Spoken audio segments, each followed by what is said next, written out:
Ancher is one of Denmark's most famous painters. She has such a radical approach to light and colour, and her paintings invite us to step into her world. In her lifetime, her work was highly praised, and unlike many female artists of her generation, she has never been lost to art history. Yet this brilliant artist has not received the international recognition she deserves. The exhibition at Dulwich Picture Gallery is the first in the UK dedicated solely to her work.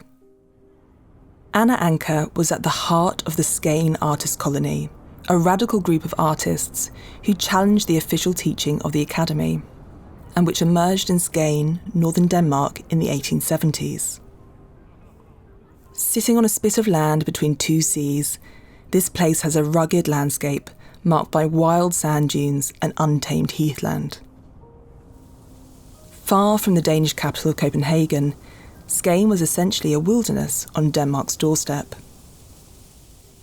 It was a poor fishing town, and when artists first came here at the end of the 19th century, there was no railway, no harbour. Instead, you had to make a journey along the coast by horse and carriage. If you're a painter, then follow us up here. Here there are subjects for you. Here there is scenery for poetry.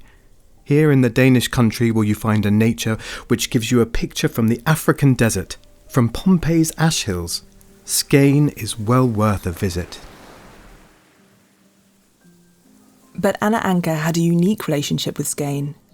She was the only member of the artist colony who was born and raised there. Her parents ran the town's inn, called Brøndum's Hotel.